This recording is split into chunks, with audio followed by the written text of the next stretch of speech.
Жер жүзіне қарасам, неше түрлі халық бар. Дін иманын санасам, мыңнан артық анық бар. Бұл қалай деп ойласам, мұның да бір сыры бар.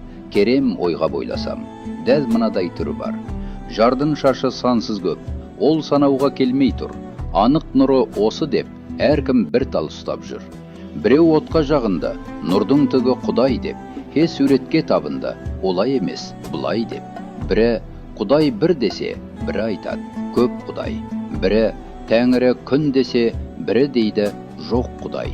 Міне осыдан байқалды, бәрі іздеп жүр иесін, табамыз деп ойғалды жаратқанның киесін.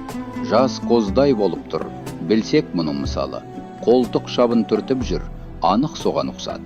Ойды кімнен алған, адам өзі сезбейді. Жанның айдап салған, сезбесе де іздейді. Хақиқаттың тарауы түгел жетпей қалмайды, әр түрлі боп қарауы көбі анықтай алмайды.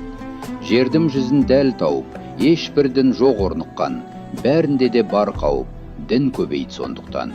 Сол көп дінде шешу бар, ол шешудің арты бар, адасқанға кешу бар, кешудің де шарты бар. Мейлі, кімге шоқынсын, шын іздесе тәңірісін, қиянатты жау білсін, онан тайып нәпсісін. Тәңірі жолы ақ жүрек, сайтан деген қиянат, ақ жүректі ертерек, ескер дағы қыл әдет.